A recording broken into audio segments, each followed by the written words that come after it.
আপনারা দেখছেন আদ-দাওয়া.টিভি, নির্মল বিনোদনের অঙ্গীকারে।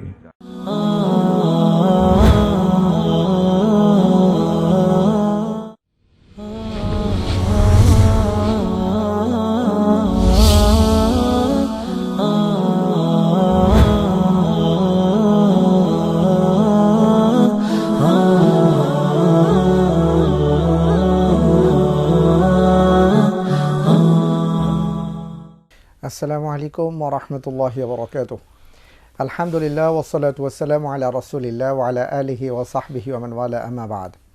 সুপ্রিয় দর্শক, আপনাদের সবাইকে অনেক অনেক মোবারকবাদ জানিয়ে শুরু করছি আমাদের নিয়মিত আয়োজন জীবন জিজ্ঞাসা। আলহামদুলিল্লাহ, এই আয়োজনটির মাধ্যমে আমরা জীবনের বিভিন্ন জিজ্ঞাসার জবাব কোরআন এবং সুন্নাহর আলোকে মুহতারামদের কাছ থেকে পেয়ে থাকি। প্রিয় দর্শক, সেই ধারাবাহিকতায় আলহামদুলিল্লাহ আমরা আছি আপনাদের সামনে। আপনাদের কথা শুনব এবং তার জবাব জানার চেষ্টা করব কোরআন আর সুন্নাহর আলোকে। এই ক্ষেত্রে আমাদেরকে সহযোগিতা করার জন্য আমাদের মাঝে উপস্থিত হয়েছেন আপনাদের প্রশ্নের উত্তর দেওয়ার জন্য বিশিষ্ট ইসলামী চিন্তাবিদ, শিক্ষাবিদ এবং গবেষক মোহতারাম ডক্টর আনম রফিকুর রহমান আল মাদানী। আসসালামু আলাইকুম ওয়া রাহমাতুল্লাহি ওয়া বারাকাতুহু। ওয়ালাইকুম আসসালাম ওয়া রাহমাতুল্লাহি ওয়া বারাকাতুহু। মোহতারাম, আপনাকে অনেক অনেক ধন্যবাদ জানাচ্ছি আমাদের মাঝে আপনি এসেছেন। জাযাকাল্লাহ। ইনশাআল্লাহ তাআলা আমরা আজকে যে প্রশ্নগুলো শুনবো তার উত্তর জানবো আপনার কাছ থেকে ইনশাআল্লাহ তাআলা। একজন দর্শক আছেন, আমরা তার ফোনটি নিচ্ছি। জি, আসসালামু আলাইকুম ওয়া রাহমাতুল্লাহি ওয়া বারাকাতুহু। ওয়া আলাইকুম আসসালাম ওয়া রাহমাতুল্লাহি ওয়া বারাকাতুহু। জি বলুন। আমি মোহাম্মদ আবু তাহের, রামপুরা উলম থেকে। আচ্ছা আচ্ছা, জি বলুন। আপনাদের শুভেচ্ছা। আমার আজকে জানার বিষয়, ধরেন আমাদের তো ছেলে সন্তান আছে। হ্যাঁ।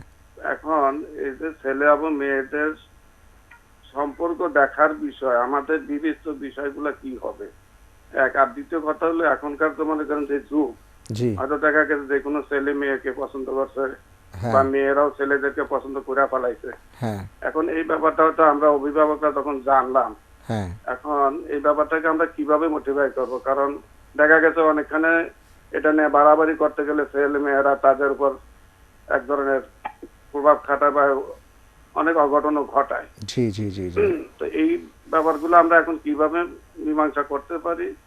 বা এখন ধরেন মেয়েই ভুল করুক বা ছেলেই করুক, এই ক্ষেত্রে আমাদের বিবেচ্য বিষয়টাকে, দেখা গেছে একটা শিক্ষিত মেয়ে মূর্খ ছেলের সাথে এই ধরনের সমস্যা পড়ে গেছে, বা শিক্ষিত ছেলে মূর্খ ছেলেদের সাথে বর্তমান যুগে পড়ে যায়।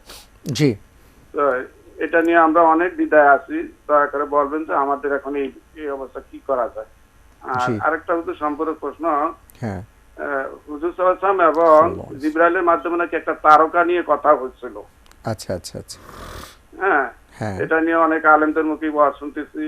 আর ছোটবেলা থেকে আমরা তো একটা ঘটনা পড়তাম যে হুজুর সাল্লাল্লাহু আলাইহি ওয়াসাল্লাম ঈদের মাঠে গেছেন, একটা ছেলেকে ইয়ে করছেন এবং বাড়িতে নিছেন। হ্যাঁ তো এক হুজুরের কাছে এখন শুনলাম নাকি এই ঘটনাগুলো হলো বানোয়াট। আচ্ছা আচ্ছা আসলে সত্যটা কি একটু জানতে চাই, এবং এটা বর্তমানে আমাদের পাঠ্য বই তো আছে। হ্যাঁ। আসসালামু আলাইকুম। ওয়ালাইকুম আসসালাম ওয়া রাহমাতুল্লাহ। ধন্যবাদ আবু তাহের সাহেব আপনাকে আপনার প্রশ্নের জন্য। আলহামদুলিল্লাহ, আপনি একজন পরিচিত দর্শক আমাদের। মাঝে মাঝেই আপনি প্রশ্ন করেন, আমরা শুনে থাকি আপনার প্রশ্নগুলো। মহতারাম, আমাদের আবু তাহের সাহেব যে প্রশ্নটি করেছেন একটা গুরুত্বপূর্ণ সমসাময়িক একটা সামাজিক সমস্যার কথা তিনি তুলে ধরেছেন। যে বর্তমান প্রেক্ষাপটে আমরা দেখতে পাচ্ছি যে পরিবারে ছেলে মেয়ে যখন বড় হয়, যে অনেক সময় তারা নিজেরাই পছন্দ করে এবং সেই ক্ষেত্রে মা বাবা বাধা দিলেও একটা অঘটন ঘটিয়ে ফেলার, দুর্ঘটনা ঘটিয়ে ফেলার একটা সম্ভাবনা দেখা যায়। এই ক্ষেত্রে কি করণীয়, মা বাবা কি করবেন বা তাদের ভূমিকাটা কি হবে? জি, বিসমিল্লাহ, আলহামদুলিল্লাহ, ওয়াসসালাতু ওয়াসসালামু আলা রাসূলিল্লাহ, ওয়া বা'দ। ছেলে মেয়েদের বিবাহের ব্যাপারে প্রথম হলো, যদি এই ধরনের ঘটনা না ঘটে তাইলে মেয়ে দেখার ব্যাপারে সহিহ হাদিস আছে, বুখারী শরীফে রয়েছে, তুনকাহুল মারআতু লিআরবাইন লিজামালিহা ওয়া লিমালিহা ওয়া লিদীনিহা ওয়া লিহাসাবিহা ফাসফার বিযাতিদ দ্বীন তারবাত ইয়াদাক। একটা মেয়ে দেখা হয় সাধারণত চারটি বিষয় দেখা হয় মেয়ের ক্ষেত্রে: তার সৌন্দর্য, তার সম্পদ, তার বংশ এবং দিন। রাসূলুল্লাহ সাল্লাল্লাহু আলাইহি ওয়াসাল্লাম বললেন, তোমার দুই হাত মাটির সাথে মিশুক। এটা আরবি একটা, আরব দেশের একটা প্রবাদ। যদি তুমি দিনদার মহিলা পাও, তাহলে অন্যটা যদি কমও হয়, তাহলে দিনদার মহিলা বিবাহ করে তুমি সফল হও, সফলতা লাভ করো। কাজেই দিনকে অগ্রাধিকার দিতে হবে সকল ক্ষেত্রে। যখন তাকওয়া, আল্লাহর ভয় থাকে, তাকওয়া থাকে, দিনকে অগ্রাধিকার দিয়ে যদি আমরা আমাদের সকল কাজই করতে পারি, আর জীবনে বিবাহ শাদী একটা বড় কাজ আমাদের জীবনকে গড়ার জন্য। হ্যাঁ, কাজে এই ক্ষেত্রে আমার দিনকে অগ্রাধিকার দেওয়া উচিত। জি, এখন ছেলে মেয়ে যদি এরকম সম্পর্ক হয়, সেটাও আসলে আমরা দিন পালন না করার কারণে হয়েছে। যদি যেভাবে পর্দা করা শরীয়ত বিধান করেছে, মেয়েদেরকে যেভাবে চলার জন্য বলা হয়েছে, পুরুষদেরকেও যেভাবে চলার জন্য বলেছে, কোরআনে কারিমে সূরা নূরে আল্লাহ পাক বলেছেন, জি, কুল লিল মুমিনিনা ইয়াগুদ্দু মিন আবসারিহিম ওয়া ইয়াহফাযু ফুরুজাহুম যালিকা আজকা লাহুম, যে পুরুষদেরকে বলে দিন তারা যেন চক্ষু অবনমিত রাখে এবং নিজের লজ্জাস্থানকে হেফাজত করে এবং নিজকে সংরক্ষণ করার জন্য, পবিত্র রাখার জন্য এটা উত্তম মাধ্যম। জি, আজকে আমরা এটা করছি না। আর মেয়েদেরকেও বলে অকুল্লিল মুমিনাত ইয়াগদুদনা মিন আবসারিহিন্না ওয়া ইয়াহফাযনা ফুরুজাহুন্না ওয়া লা ইউবদিনা যিনাতাহুন্না ইল্লা মা যাহারা মিনহা। মেয়েদেরকে বলা হয়েছে তোমরা চক্ষু অবনমিত রাখো, নিচের দিকে রাখো, নিজেদের সৌন্দর্য প্রকাশ করবে না, যেটা প্রকাশ অটোমেটিক্যালি প্রকাশ হয়ে যায় সেটা ব্যতীত। কিন্তু এখানেও আমরা যেহেতু দিন পালন করছি না, পুরুষও অবাধে আমরা মেয়েদের দিকে তাকাচ্ছি, আবার মেয়েরাও পুরুষের দিকে অবাধে তাকাচ্ছে, অবাধে উঠা বসা হচ্ছে একত্রে, যার কারণে এই সমস্ত দুর্ঘটনাগুলি ঘটতেছে। যদি আমরা সত্যিকারভাবে দিন চর্চা করতে পারতাম আমাদের ফ্যামিলিগুলোতে, জি, তাইলে এই ধরনের ঘটনা ঘটতো না, আর পিতামাতা এই সমস্যার সম্মুখীন হওয়ার কথা ছিল না, যেমন আগে হয়নি।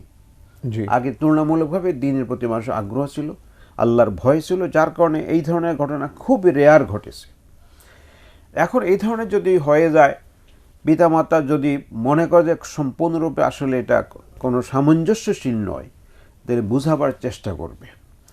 যদি বুঝাবার চেষ্টা করে বুঝাইতে পারে তো আলহামদুলিল্লাহ ভালো, আর যদি বুঝাইতে নাই পারে তাহলে এতে সম্মতি দিয়ে সন্তুষ্টির মাধ্যমে বিবাহ সম্পাদন করবে, যাতে করে ছেলে অথবা মেয়ে যাতে বিগড়ে না যায়। কারণ ছেলে মেয়ে বিগড়ে গেল, হয়তো বাড়ি থেকে পালিয়ে গেল, জি, তখন জি, তো জি। করার কিছু থাকে একটা না। অঘটন ঘটেই জি, ফেলবে। মান সম্মানের ব্যাপার জি, দেখা দিল। তখন আরো মান ইজ্জত আরো যাবে। এই জন্য পিতামাতা তখন যদি একেবারে অসামঞ্জস্যশীল মনে করে, বুঝাবে, আগে প্রথম তো বুঝাবে, চেষ্টা করে মুরব্বি দিয়ে হোক নিজেরা হোক বুঝাবে। বুঝাবার পরেও যদি তারা সম্মতি না হয়, ফিরে না আসে, তাহলে নিজেরা সম্মতি দিয়ে তাদেরকে বিবাহ বন্ধনে আবদ্ধ করে, তারপরে এবার তাদের কিভাবে সুন্দরভাবে জীবনযাপন করতে পারে, তাকওয়া ভিত্তিতে, আল্লাহর ভিত্তিতে জীবনযাপন করতে পারে, সেইভাবে তাদেরকে পরিচালনা করার চেষ্টা করবে। এতে আশা করি সমাধান হবে। কারণ যদি বেশি কড়াকড়ি করতে যায়, জি, তখন তাহলে হিতে বিপরীত হয়ে যেতে পারে। হয়ে যেতে পারে। অনেক ধন্যবাদ মোহতারাম, খুব চমৎকার গুরুত্বপূর্ণ কথা আপনি বলেছেন, আলহামদুলিল্লাহ। আমরা আরো কথা শুনবো, আরো কিছু প্রশ্ন আছে, একজন দর্শক আছে, আমরা তার ফোনটি নিয়ে নিচ্ছি। হ্যালো, আসসালামু আলাইকুম ওয়া রাহমাতুল্লাহি ওয়া বারাকাতুহু। ওয়ালাইকুম আসসালাম ওয়া রাহমাতুল্লাহি ওয়া বারাকাতুহু। জি, আমার জানার ব্যাপার হচ্ছে যে আমরা যে সালাতগুলি যে ওয়াক্তে আমরা কি পড়ি, সময়গুলি হ্যাঁ, শুক্রবারে পড়ি এক ওয়াক্তে, কিন্তু জি। শনিবারে পড়ি আবার অন্য ওয়াক্তে। হ্যাঁ, তো এই ফজরের সালাত এখন পড়ি কি এক সময়, কিন্তু রমজানে পড়ি জি, অন্য যে সঠিক সময় যেটা সেইভাবে। জি, তো এটা কি এইভাবে কি রাসূল সাল্লাল্লাহু আলাইহি ওয়াসাল্লাম নামাজ পড়ছেন কিনা? আচ্ছা, যদি আচ্ছা, না পড়ে থাকেন তাহলে এটা আমরা যে বলছি এটা তো বেদাত হচ্ছে। আচ্ছা, আচ্ছা। এটাই আমার জানার ব্যাপার, আসলে কি আমরা কোথায় আছি, কি অবস্থায় আছি। অনেক অনেক ধন্যবাদ, আমরা জানবো ইনশাআল্লাহ। আসসালামু আলাইকুম। ওয়ালাইকুম আসসালাম ওয়া রাহমাতুল্লাহ। মোহতারাম, আপনি যে কথাটি বলেছেন অত্যন্ত গুরুত্বপূর্ণ কথা। আমাদের বাংলায় একটি প্রবাদ আছে যে তোমার অসুখ হলে তুমি ডাক্তারের কাছে যাবা বা প্রতিষেধক নিবা, তার আগেই তোমার জন্য অসুস্থতা না হয় সেদিকে তুমি নজর দাও। তা আমরা যেন সবাই সে ব্যাপারটার দিকে লক্ষ্য রাখতে পারি। জি, জি, যে আমরা যেন সেদিকে নজর দিতে পারি যে আসলে এই জাতীয় কোনো পরিস্থিতির শিকার যেন কারো পরিবার না হয়। আল্লাহ যেন সবাইকে হিফাজত করেন, কারণ এটা অত্যন্ত একটা বেদনা বিধুর ব্যাপার। মোহতারাম, আমরা পরের প্রশ্নে যাচ্ছি। আমাদের আবু তাহের সাহেব একটি প্রশ্ন করেছিলেন যে রাসূল সাল্লাল্লাহু আলাইহি ওয়াসাল্লাম তিনি জিবরিল আমিনের সাথে কোনো একটি তারকা নিয়ে কথা বলেছিলেন, এমন কোনো বর্ণনা আছে কিনা? এটা ছোটবেলায় শুনেছি ওয়াজে লোকদের কাছে, আসলে কোরআন এবং সুন্নাহ এই ধরনের কোনো বর্ণনা নেই যে একটা তারকা উড়ে আবার 70,000 বছর পর আবার উঠে, এই ধরনের একটা কথা লেজওয়ালা তারকা শুনতাম। আচ্ছা তবে এই ধরনের কোনো বর্ণনা কোরআন সুন্নাহ নেই, এগুলো কোরআন সুন্নাহর সমর্থিত কথা নয়। আচ্ছা, পরের প্রশ্নে আমরা যাচ্ছি যে আরেকটি প্রশ্ন তিনি করেছেন, আরও একটা বর্ণনা আমরা পেয়েছি যে ঈদের দিন রাসূল সাল্লাল্লাহু আলাইহি সাল্লাম একটি এতিম ছেলেকে পেয়েছিলেন, তাকে নিয়ে মা আয়েশার কাছে আসলেন। মা আয়েশা সিদ্দিকা রাদিয়াল্লাহু তাআলা আনহা তাকে গোসল করিয়ে নতুন জামা পরিয়ে দিলেন, তিনি তাকে ঈদগাহে নিয়ে গেলেন। একটা বর্ণনার কথা শোনা যায়, এই ব্যাপারে আমরা একটু জানবো একটি প্রশ্ন নিয়ে। জি জি। আসসালামু আলাইকুম ওয়া রাহমাতুল্লাহি ওয়া বারাকাতুহু। ওয়ালাইকুম আসসালাম ওয়া রাহমাতুল্লাহ। দুটো প্রশ্ন ছিল। জি বলুন। যে একটা হলো, আমরা অনেক সময় লাঞ্চের টাইমে বাইরে থাকি, তো তাই অমুসলিমদের হোটেলে খাওয়া যাবে কি না, জি এইটা। আর একটা হলো, ওয়াজ মাহফিলে হুজুরেরা বলে যে আপনার রোগ হয় ডাক্তারের কাছে যেতে হয়, তাই আপনার কোনো পীর ধরতে হবে না কেন? জি, অনেক ধন্যবাদ ভাইয়া, আমরা জানবো ইনশাআল্লাহ তাআলা। মহতারাম, যে বিষয়ে জানতে চাইছিলাম, এতিম ছেলেকে রাসূল এটা সাল্লাল্লাহু আলাইহি আসলে ওয়াসাল্লাম নিয়ে আসছিলেন আমি ঈদের দিন। পাইনি কোথাও কোরআন এবং সুন্নাহ, বা সুন্নাহ, হ্যাঁ কোরআন তো নেই, সুন্নাহ আসলে আমি এই ধরনের ঘটনা পাইনি কখনো। বা রাসূল সাল্লাল্লাহু আলাইহি ওয়াসাল্লামের জীবনী যে রয়েছে, এই সিরাত ইবনে হিশাম বা বেদায়ে নেহায়া, সেখানেও এই ধরনের কোনো ঘটনা আমি পাইনি। তবে আমি বাংলা বই, উনি যেরকম বলছেন বাংলা বই পড়েছেন, আমি ছোটবেলায় বাংলা বই পড়েছিলাম। পাঠ্য বইতে পাঠ্য বই এখনো আছে। থাকতে পারে, ওই ছোটবেলা আমাদের পাঠ্য বই ছিল। জি জি জি। তো এখন ওইটা ছিল, কিন্তু আসলে ওনার রাসূলুল্লাহ সাল্লাল্লাহু আলাইহি ওয়াসাল্লাম সিরতের গ্রন্থে অথবা কোনো হাদিসের গ্রন্থে এই ধরনের আমি পাইনি। এখন এর সত্যতা কতটুকু আমি, আমার মনে হয় সঠিক না কথাটা।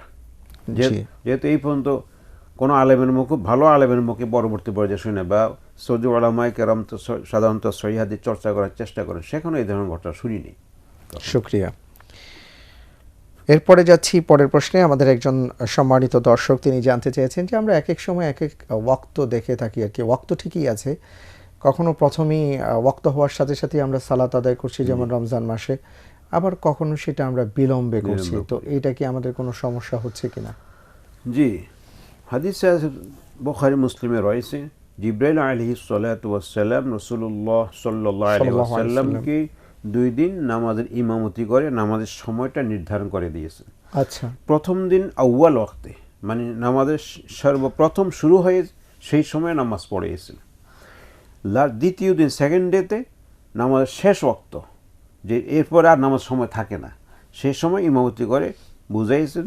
তারপর বললেন এই নামাজের সময়, এই 2 সময়ের মাঝখানের সময়টা হলো সলাতের সময়। আচ্ছা আচ্ছা। অতএব এই সময়ের ভিতরে যখনই আদায় করবে এটা সলাত হবে, কোনো সমস্যা নেই, এবং এটা বেদাত হবে। উনি মুসলিমের বেদাত হবে কি না, কোনো বেদাত হবে না।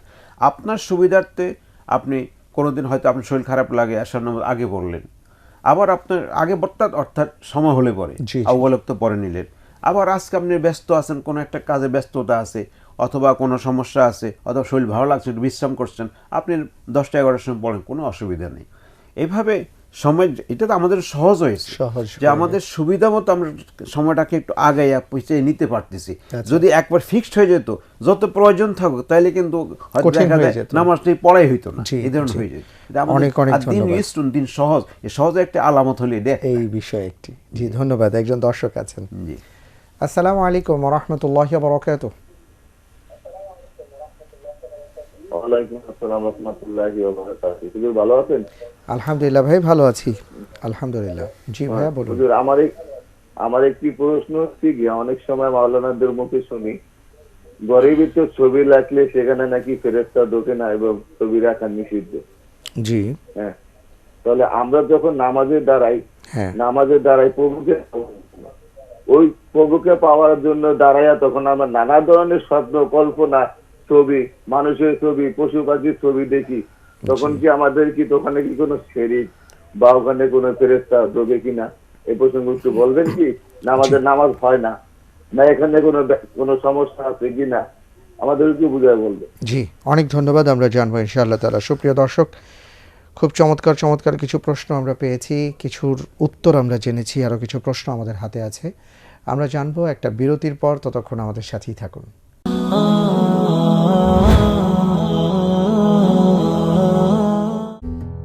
সারা দেশে বিভিন্ন জায়গায় হামদর্দের স্বাস্থ্য সেবা ও বিক্রয় কেন্দ্র রয়েছে। সারা বাংলাদেশের মানুষের স্বাস্থ্য সেবায় হামদর্দ।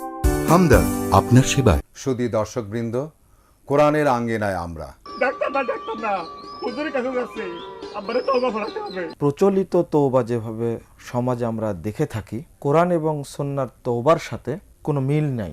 বলুন আস্তাগফিরুল্লাহ। আমরা কখন মৃত্যুবরণ করব আমরা কেউ জানি না, তো কাজেই প্রতি মুহূর্তে আমাদের তওবা করা উচিত। হ্যাঁ, কন্যা সন্তান, 3 মেয়ে হয়েছে, একটা পুত্র সন্তান না হলে আমাদের বংশ রক্ষা হবে কি করে?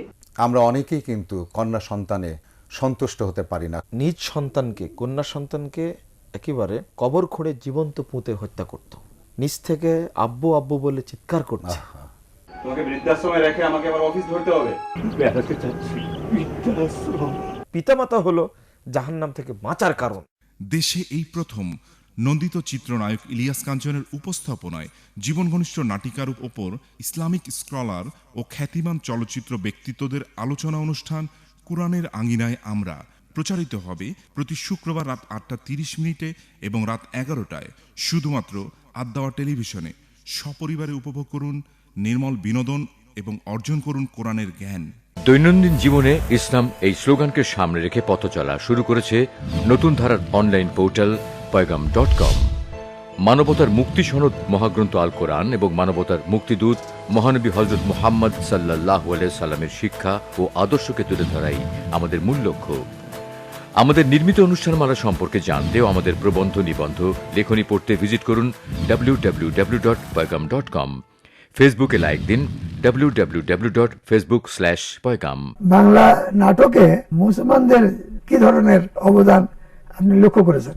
আমার স্মৃতি যদি ভুল না হয় তাহলে আমি প্রথম যে মানুষটিকে এরকম একটা মঞ্চের সঙ্গে জড়িত হতে দেখলাম তিনি হচ্ছেন কাজী নজরুল ইসলাম। আল কোরআন সর্বকালের জন্য, সর্বযুগের জন্য, সর্বসময়ের জন্য এটাকে নিয়ে গবেষণা করে সেই ধরনের জিনিস প্রচার করা, নাটকের মাধ্যমে, সঙ্গীতের মাধ্যমে, আলোচনার মাধ্যমে, এই আলোচনা আমার মনে হয় এই দাওয়া টিভি পালন করলে অনেক উপকার হবে আমাদের। এত সম্পদ দিয়েছেন আল্লাহ এখনো মুসলমানদের হাতে, তারা কেন জানি মিডিয়া সম্পর্কে খুবই অসচেতন। সারা পৃথিবীতে মুসলমানদের এমন একটা মিডিয়া জন্মালো না যারা সারা বিশ্বের খবর আমাদের কাছে পৌঁছাবে। নাটক, ইতিহাস, মুসলমান ও মিডিয়া এবং সমসাময়িক বিভিন্ন বিষয় নিয়ে কিংবদন্তি অভিনেতা, দেশের বরেণ্য নাট্য ও চলচ্চিত্র ব্যক্তিত্ব আরিফুল হকের ধারাবাহিক বিশেষ সাক্ষাৎকার ভিত্তিক অনুষ্ঠান বরেণ্য ব্যক্তিত্ব দেখবেন বৃহস্পতিবার রাত 8:30 ও রাত 11টায় শুধুমাত্র আদ-দাওয়া.টিভিতে।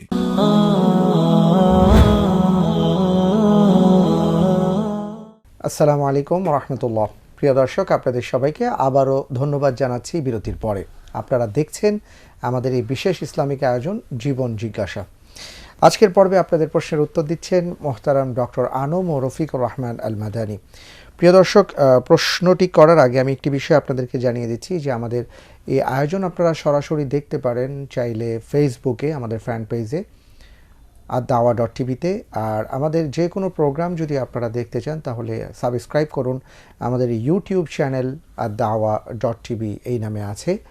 পাশাপাশি আপনি যেখানেই থাকুন না কেন আপনার মোবাইলে অ্যাপস আদ-দাওয়া.টিভি যদি আপনি ডাউনলোড করে নিন তাহলে ইনশাআল্লাহ তাআলা আমরা আপনাদের সাথে আছি, আদ-দাওয়া.টিভি আপনার সাথে আছে। একজন দর্শক আছেন, আমরা একটু ফোনটি নিচ্ছি, তারপর আপনাকে প্রশ্নটি করব। হ্যালো, আসসালামু আলাইকুম ওয়া রাহমাতুল্লাহি ওয়া বারাকাতুহু। ওয়ালাইকুম আসসালাম। জি বোন বলুন। হ্যাঁ, আমার একটা প্রথম বাচ্চা হয়েছে, বাচ্চাটা না হয়েছে পরের দিন মারা গেছে। তারপর আমার শ্বশুর বাড়ির লোক না একজন হুজুর দেখাইছে, তারপরে উনি বলে কি নাকি বড়দিনের আসর, এই জন্য নাকি আমার বাবু মারা গেছে। তারপরে উনি আমাকে তাবিজ, পানি করা, আবার অনেক কিছু দিয়েছে, ওগুলো খাইছে, কিন্তু আমি কিছুই বুঝতেছি না।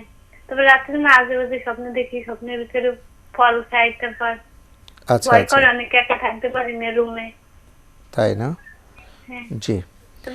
আরেকটা প্রশ্ন, তারপর অন্য একজন প্রকৃত আমার হাত দেখছে, এবার আমার হাত দেখার পরে বলে কি যে আমার নাকি যে কয়টা বাচ্চা আছে ওনাকে যদি না দেখে তাহলে নাকি আমার প্রত্যেকটা বাচ্চাই এরকম মরা হবে। এর জন্য আমি কি করবো হুজুর? জি, অনেক অনেক ধন্যবাদ বোন।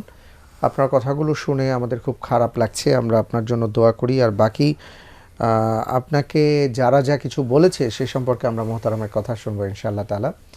আপনি কোরআন এবং সুন্নাহ ছাড়া অন্য কোনো কথা শুনবেন না, কারণ এটা আমাদের মুখ্য দলিল।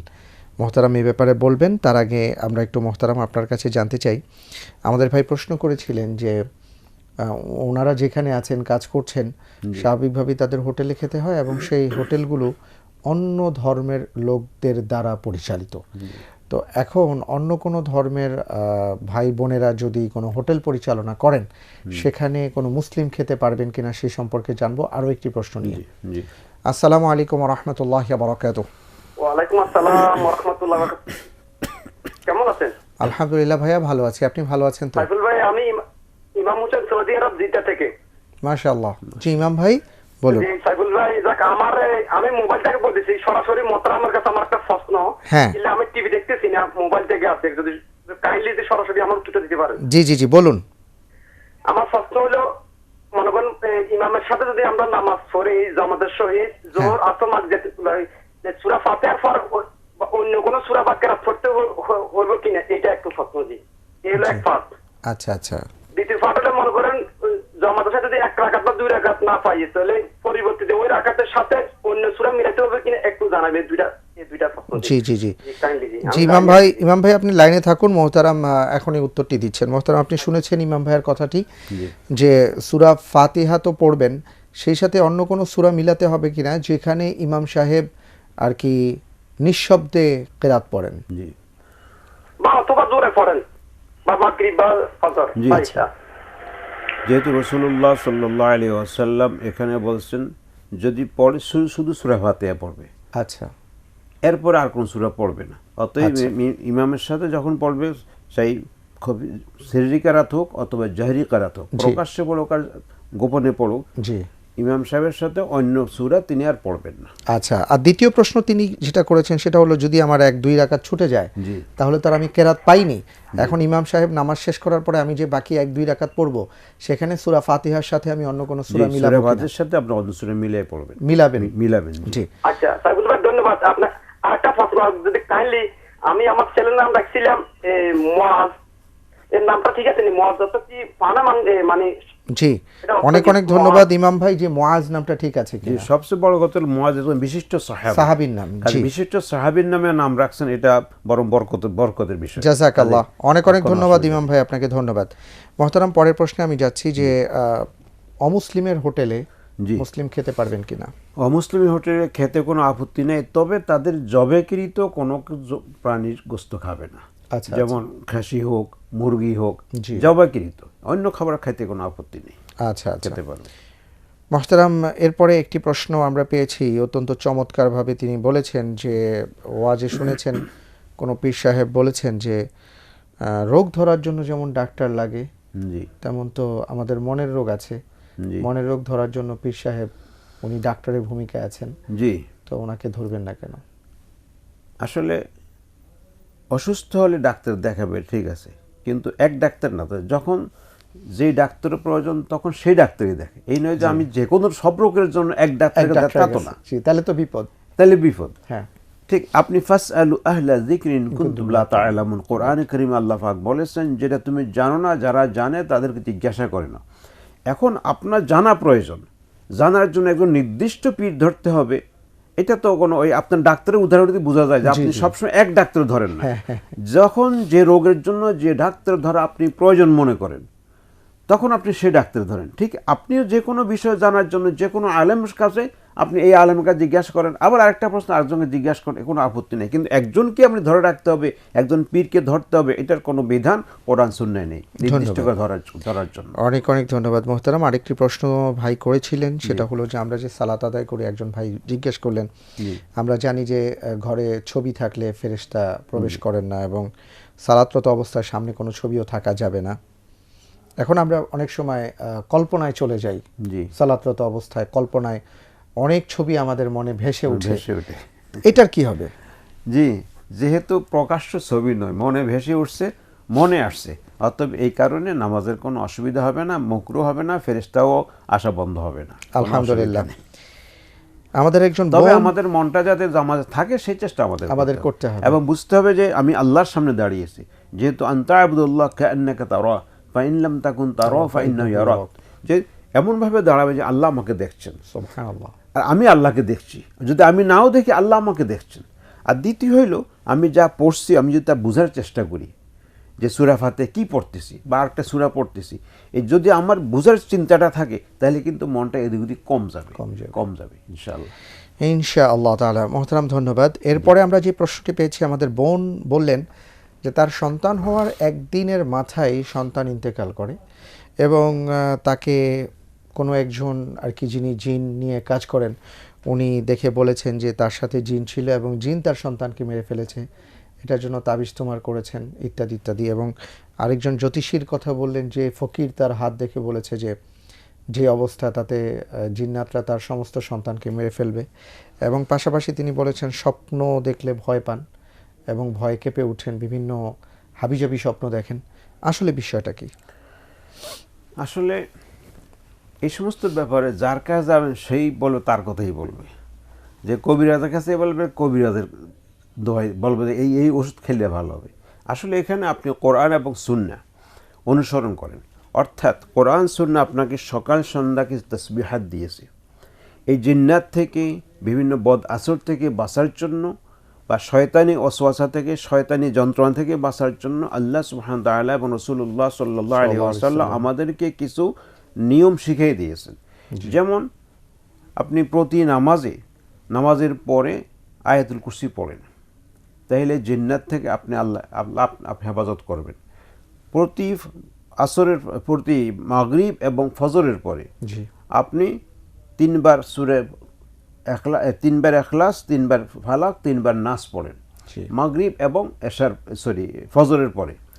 আর শুবার সময় আপনি যে রাসূলুল্লাহ সাল্লাল্লাহু আলাইহি ওয়াসাল্লাম হাত জোড় করতেন, গোল করে এবার ফু দিতেন, তারপরে এবার 3টা সূরা পড়তেন। সূরা মাথা থেকে শুরু করে সামনের দিক দিয়ে পিছনে যতটুকু সূরা মানে সূরা ইখলাস, ফালাক এবং নাস। আচ্ছা। তারপরে সামনে থেকে মাথা থেকে শুরু করে সামনে দিকে মুছে এবং পিছনে মুছে, এভাবে 3 বার করতেন।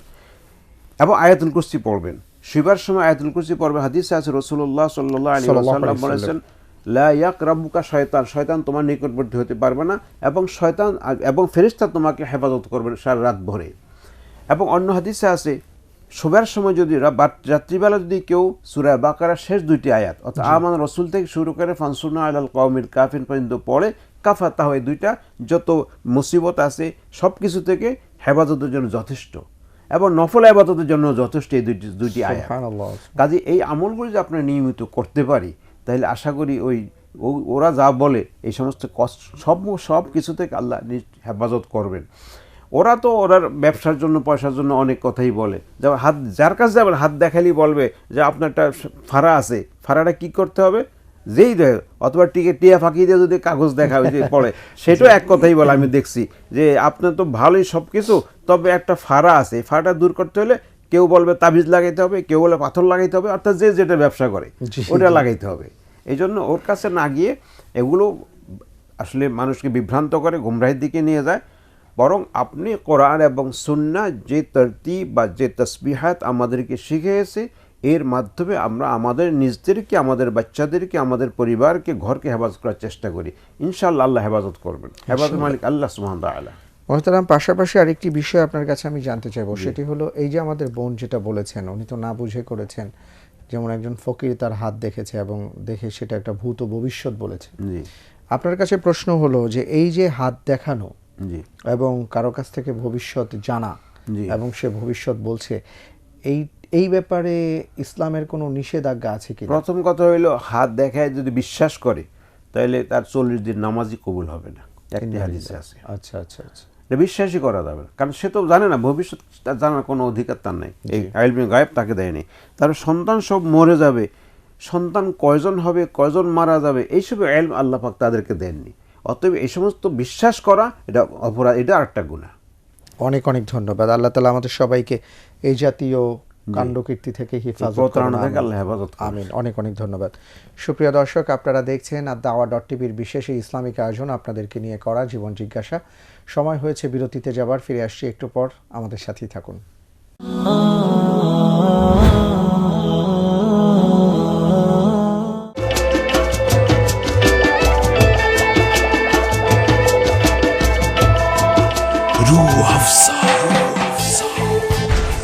বাংলা নাটকে মুসলমানদের কি ধরনের অবদান আপনি লক্ষ্য করেছেন? আমার স্মৃতি যদি ভুল না হয় তাহলে আমি প্রথম যে মানুষটিকে এরকম একটা মঞ্চের সঙ্গে জড়িত হতে দেখলাম তিনি হচ্ছেন কাজী নজরুল ইসলাম। আল কোরআন সর্বকালের জন্য, সর্বযুগের জন্য, সর্বসময়ের জন্য এটাকে নিয়ে গবেষণা করে সেই ধরনের জিনিস প্রচার করা, নাটকের মাধ্যমে, সঙ্গীতের মাধ্যমে, আলোচনার মাধ্যমে, এই আলোচনা আমার মনে হয় এই দাওয়া টিভি পালন করলে অনেক উপকার হবে আমাদের। এত সম্পদ দিয়েছেন আল্লাহ এখনো মুসলমানদের হাতে, তারা কেন জানি মিডিয়া সম্পর্কে খুবই অসচেতন। সারা পৃথিবীতে মুসলমানদের এমন একটা মিডিয়া জন্মালো না যারা সারা বিশ্বের খবর আমাদের কাছে পৌঁছাবে। নাটক, ইতিহাস, মুসলমান ও মিডিয়া এবং সমসাময়িক বিভিন্ন বিষয় নিয়ে কিংবদন্তি অভিনেতা, দেশের বরেণ্য নাট্য ও চলচ্চিত্র ব্যক্তিত্ব আরিফুল হকের ধারাবাহিক বিশেষ সাক্ষাৎকার ভিত্তিক অনুষ্ঠান বরেণ্য ব্যক্তিত্ব দেখবেন বৃহস্পতিবার রাত 8:30 ও রাত 11টায় শুধুমাত্র ad-dawa.tv-তে। আসসালামু আলাইকুম, সবাইকে অনেক অনেক প্রীতি ও শুভেচ্ছা জানিয়ে শুরু করছি আমাদের আজকের অনুষ্ঠান প্রথমা।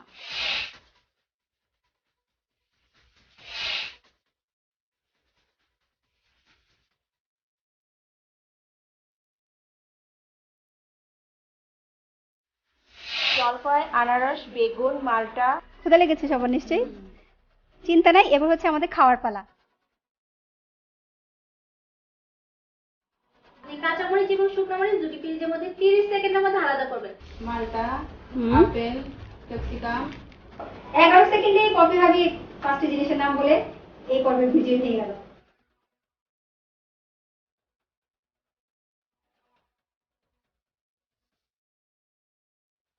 মহিলাদের অংশগ্রহণে বিনোদনমূলক গেম শো প্রথমা শীঘ্রই আসছে ad-dawa.tv-তে।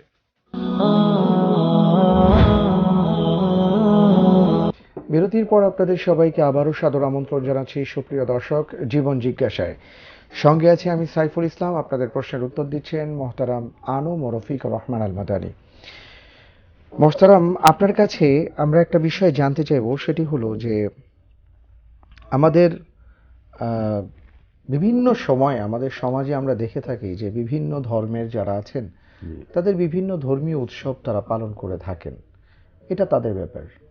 কিন্তু সেই উৎসবে কোনো মুসলিম অংশগ্রহণ করবেন যদি এই চিন্তায় যে না উনি উৎসব পালন করছেন, আমি ওনার সাথে উৎসবে শামিল হলাম, এটা কি সম্ভব কিনা, এটা মুসলিম হিসেবে উনি করতে পারেন কিনা, এটা আমি জানবো একটি প্রশ্ন নিয়ে। আসসালামু আলাইকুম ওয়া রাহমাতুল্লাহি ওয়া বারাকাতুহু। আসসালামু আলাইকুম। হ্যালো, আসসালামু আলাইকুম। আমি টঙ্গী থেকে মোমিন চিস্তি বলতে বলি। জি জি বলুন, আমরা শুনতে পাচ্ছি আপনার কথা। জি ভাই, আমার একটা প্রশ্ন ছিল। হ্যাঁ, প্রশ্নটা হলো আপনার ওই মেয়ে মানুষের গর্ভে বাচ্চা থাকা অবস্থায় সে মারা গেলে কি সে জান্নাতবাসী হবে? আচ্ছা, আমরা জানবো ইনশাআল্লাহ তাআলা। জি, আরেকটা হলো আপনার ওই বাচ্চা ডেলিভারি হওয়ার সময় যদি মারা যায়, জি, সে কি জান্নাতে যাবে? আমি আর কি শুনছি নাকি জান্নাতে যায়। আচ্ছা ভাই, আমরা জানবো ইনশাআল্লাহ তাআলা। জি, শুকরিয়া, আপনাকে অনেক অনেক ধন্যবাদ মুহতারাম। জি, আসলে যে কোনো যদি অন্য ধর্মের ধর্মীয় অনুষ্ঠান হয়, যেটা তাদের ধর্মীয়, জি, তাদের সে ধর্মীয় শেয়ার ধর্মীয় অনুষ্ঠান, সেই অনুষ্ঠানে কোনো মুসলমান অংশগ্রহণ করতে পারবে না, কারণ এটা তার ধর্মীয় অনুষ্ঠান। আজকাল যেটা একটা কথা বলা হয়, ধর্ম যার যার উৎসব সবার, এই কথাটা আসলে কোনো অবস্থাতেই কোনো একজন মুসলমান গ্রহণ করতে পারে না বা বলতে পারে না, বিশ্বাস করতে পারে না। আমার ধর্মের উৎসব আমি করব, তার ধর্ম উৎসব সে করবে, এবং আমার ধর্ম উৎসব তো সে আসে না, তাকে তো আমি আনতে পারি না, আমি তারটা কেন যাব? আর যেহেতু ধর্মীয় আচার আচরণ রয়েছে, উৎসব রয়েছে, সম্পূর্ণরূপে ওই ধর্মের সাথে সম্পৃক্ত, আমার ধর্মের সাথে তার কোনো সামান্যতম সংযোগ নেই, কোনো সম্পৃক্ততা নেই, কাজে কোনো মুসলমান যোগ দিতে পারে না। আচ্ছা আচ্ছা, ধন্যবাদ মোহতারাম। আপনার কাছে এবার আমরা জানতে চাচ্ছি, টঙ্গী থেকে আমাদের ভাই যে প্রশ্নটি করেছেন যে এমন কোনো বর্ণনা আছে কিনা বা বিষয় আছে কিনা যে যদি কোনো মা তিনি সন্তান গর্ভে ধারণ করেছেন, ইতিমধ্যে সেই মা ইন্তেকাল করলেন, তো তার ব্যাপারে হাদিসের মধ্যে কোনো সুসংবাদ আছে কিনা আমরা জানবো একটি প্রশ্ন নিয়ে। হ্যালো, আসসালামু আলাইকুম ওয়া রাহমাতুল্লাহি ওয়া বারাকাতুহু। আমার একটা প্রশ্ন ছিল। জি বলুন। আমার প্রশ্নটা হচ্ছে, আমার বয়স 32 বছর, আমি আগে মানে পুরো রোজা রাখি নাই। হ্যাঁ। এখন ওই রোজাগুলি কি আমার রাখতে হবে? আর একটা প্রশ্ন হচ্ছিল যে মানুষ সালাম আলাইকুম দেয়, সালাম আলাইকুম, হ্যাঁ, এটা আসলে এর উত্তরটা কি? আচ্ছা, এটা একটু দয়া করে জানাইবেন। আসলে অনেকদিন ধরে লাইন খুব মানে পাইনি, আপনাদের অনেক চেষ্টার পরে পাইছি। আচ্ছা, অনেক অনেক ধন্যবাদ বোন। আলহামদুলিল্লাহ আপনি পেয়েছেন, আমরা জানলাম। ওয়ালাইকুম আসসালাম ওয়া রাহমাতুল্লাহ। মোহতারাম, টঙ্গীর ভাই যে প্রশ্নটি করেছেন যে গর্ভ থাকাকালীন কোনো মা মারা গেলে এবং গর্ভের আর কি সন্তান পৃথিবীতে আসার সময় যদি মা মারা যান, তাহলে কোনো সুসংবাদ আছে কিনা? যে আসলে যেহেতু এর একটা বিপদ, যেমন পানিতে পড়ে মারা গেলে শাহাদাতের হুকুম আছে, আগুনে পড়ে মারা গেলে শাহাদাতের হুকুম আছে, সেই হিসাবে যেহেতু আল্লাহ পাক তাকে গর্ভে সন্তান দিয়েছেন এবং সন্তানের কারণেই কোনো তার সমস্যা সৃষ্টি হয়েছে, এই কারণে মারা গেছে, আশা করি যদি স্পষ্ট হাদিসে এইভাবে উল্লেখ নেই, তবে শাহাদাতের মর্যাদা হয়তো আল্লাহ পাক দিবেন যদি সে সবর করে এবং এতে যদি খাঁটি ঈমান নিয়ে যেতে পারে। সবচেয়ে বড় কথা হলো আসলে ঈমান নিয়ে যেতে হবে, শিরক মুক্ত ঈমান নিয়ে যেতে হবে। শিরক যুক্ত ঈমান যদি হয় তাহলে কোনো কিছু দিয়ে কোনো কাজ হবে না। অনেক অনেক ধন্যবাদ। আমাদের বোন যে কথাটি বলেছেন, পরের যে প্রশ্নটি সেটি হলো বয়স 32 বছর তার, তো বেশ কিছু বছরের রোজা তার রাখা হয়নি, এই রোজাগুলো তার পূরণ করতে হবে কিনা?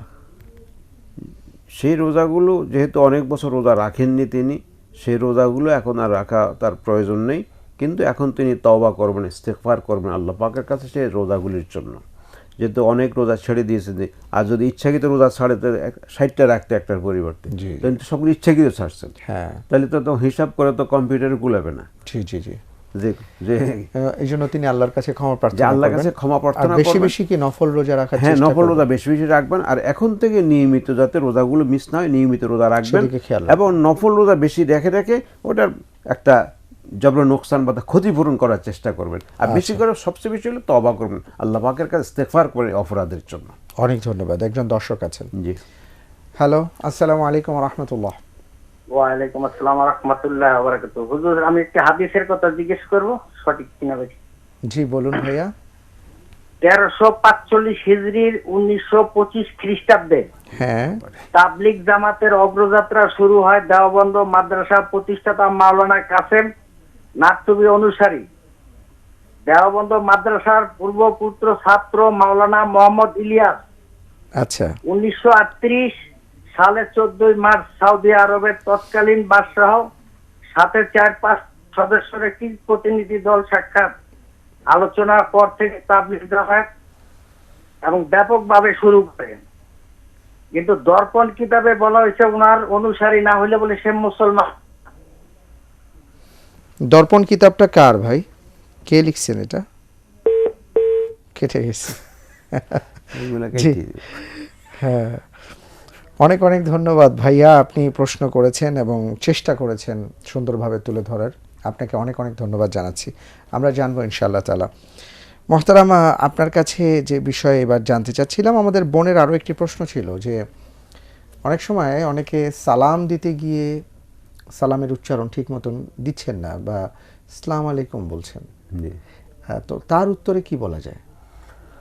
প্রথম হলো তাকে বলে দিবে যে সালাম এভাবে দিতে হয় না, যে সালাম দিতে আসসালামু আলাইকুম ওয়া রাহমাতুল্লাহ, আসসালামু আলাইকুম ওয়া রাহমাতুল্লাহি ওয়া বারাকাতুহু, এইভাবে সালামটা আগে শিখাবে তাকে। জি, যেমন রাসূলুল্লাহ সাল্লাল্লাহু আলাইহি ওয়াসাল্লাম বাড়িতে একজন লোক ছিলেন, জি, অনুমতি ছাড়া রাসূলুল্লাহ এক সাহাবীকে বলেন তাকে ঘর থেকে বের করো, বের করে তাই শিখিয়ে দাও কীভাবে ঘরে ঢুকতে হয়।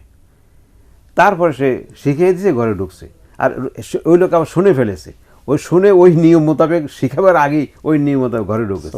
কাজে এই জন্য আগে তাকে শেখাইতে হবে। আচ্ছা আচ্ছা, আসসালামু আলাইকুম এটা কোনো শরীয়তের কোনো সালাম না, সালাম বা এই ধরনের সালাম ঠিক জি। না, আগে তাকে শেখান তারপর আপনি পৌঁছাবেন। জবাব দেন। জি। ধন্যবাদ। একজন দর্শক আছেন, অপেক্ষা করছেন। হ্যালো, আসসালামু আলাইকুম। ওয়ালাইকুম আসসালাম ওয়ালাইকুম রাহমাতুল্লাহি ওয়া বারাকাতুহু। ওয়ালাইকুম আসসালাম ওয়া রাহমাতুল্লাহি ওয়া বারাকাতুহু। জি ভাইয়া বলুন। জি হুজুর, একটা প্রশ্ন ছিল। জি। গত কিছুদিন আগে মানে গতকালকে সম্ভবত একটা প্রশ্ন ছিল, মানে আমি প্রশ্ন উত্তরে পেয়েছিলাম যে বাথরুম প্রস্রাব করার পরে আমি যখন প্রস্রাব করে পানি ব্যবহার করে উঠে আসি পড়ি, তার কিছু সময় মানে পরপরই অথবা প্রস্রাব করার পরে পানি খরচ করার পরে যখন আমি বাথরুম থেকে বেরোই, তখনও আমার কাছে মনে হয় যেন যে আমার প্রস্রাব ঝরছে। আচ্ছা আচ্ছা, এখন এই অবস্থায় আমি যদি উজু করি, নামাজ পড়ি, নামাজ হবে? আচ্ছা আচ্ছা, কারণ যেহেতু বলা হয়েছে যে পবিত্রতা অর্জনের জন্য যত পানি ব্যবহার করলেই যথেষ্ট। জি জি জি, অনেক অনেক ধন্যবাদ ভাই, আমরা জানবো ইনশাআল্লাহ তাআলা। মোহতারাম, আমাদের একজন ভাই আসলে কি বোঝাতে চেয়েছিলেন আমরা কথাগুলো ক্লিয়ার শুনতে পাইনি, যদিও তিনি বলেছেন যে আমি একটা হাদিস সম্পর্কে জানতে চাই। পরে দেখলাম যে আমাদের দেশে যে তাবলিগ জামাত আছে, সেই তাবলিগ সম্পর্কে তার ইতিহাস তিনি তুলে ধরার চেষ্টা করেছেন। তো আমি শুধু এতটুকু জানতে চাইবো, তার কথার সুরে আমি যেটা বুঝতে পেরেছি, ভুলও হতে পারে, সেটা হলো যে এই যে তাবলিগের যে দাওয়াতি কাজটা চলছে, এটা কোরআন এবং সুন্নাহ দ্বারা প্রমাণিত কিনা। প্রথম তো তবলিগ প্রচলিত তবলিগ নয়, তবলিগ কোরআন সুন্নাহ দ্বারা প্রমাণিত। যেহেতু আল্লাহ পাক রাসূলুল্লাহ সাল্লাল্লাহু আলাইহি ওয়াসাল্লাম বলেছেন বাল্লিগ মা উনজিলা ইলাইক, যে আপনার প্রতি নাজিল করা হয় তার তবলিগ করুন, তা পৌঁছে দেন। তার রাসূল সাল্লাল্লাহু আলাইহি ওয়াসাল্লাম বলেছেন ফালিউবাল্লিগু শাহিদুল গায়বা, আজকে যারা উপস্থিত আছে মানে বিদায় হজে উপস্থিত যারা আছে, যারা অনুপস্থিত নেই তাদের কাছে এই কথাটা তবলিগ করবে, মানে পৌঁছে দাও। বাল্লিগু আন্নি ওয়ালাউ আয়া, আমার পক্ষ থেকে পৌঁছে দাও একটি আয়াত হলো। তাইলে এখানে প্রত্যেকটা এই কথা বোঝায় যে আল্লাহ পাক যা নাজিল করেছেন তার তবলিগ করতে হবে। জি, অর্থাৎ কোরআনে কারিমের তবলিগ করতে হবে, জি, অন্য কিছু তবলিগ না। তারপরে বাল্লিগু আন্নি, আমার পক্ষ থেকে, অর্থাৎ রাসূল সাল্লাল্লাহু আলাইহি ওয়াসাল্লামের রেফারেন্সে কথা বলতে হবে, যে আল্লাহ রাসূল সাল্লাল্লাহু আলাইহি ওয়াসাল্লাম বলেছেন, এই রেফারেন্সে তবলিগ করতে হবে। তাহলে শাহেদ আজকে যারা উপস্থিত আছে, অর্থাৎ রাসূল সাল্লাল্লাহু আলাইহি ওয়াসাল্লামের কথা আজকে যারা শুনেছে, এই কথাটাই অন্যের কাছে পৌঁছাবে। তাহলে বোঝা গেল তাবলিগ হবে কোরআন এবং সুন্নাহ। এর বাইরে যদি অন্য কিছুকে তাবলিগ করে, সেটা কোরআন সুন্নাহ তাবলিগ হবে না, সেটা হয়তো তাদের নিজস্ব কোনো সিস্টেমে তারা তাবলিগ করেন, সেটা ভিন্ন জিনিস হবে। আচ্ছা আচ্ছা, এই জন্য কোরআন সুন্নাহ তাবলিগ হতে হবে। মোহতারাম, পরের প্রশ্নে আমরা যাচ্ছি। আমাদের ভাই যে প্রশ্নটি করেছেন সেটা হলো যে যদি বিষয়টা এমন হয় যে তিনি পেশাব করার পরে পবিত্র হলেন পানি দিয়ে, তারপরে ওনার মনে হচ্ছে যে পেশাব যেন ঝরছে ঝরছে ভাব, তো উনি ওযু করলেন, তো তিনি কি এটা সালাত আদায় করতে পারবেন কিনা জানতে চেয়েছেন। আমরা জানবো একটি প্রশ্ন নিয়ে। জি, আসসালামু আলাইকুম ওয়া রাহমাতুল্লাহি ওয়া বারাকাতুহু।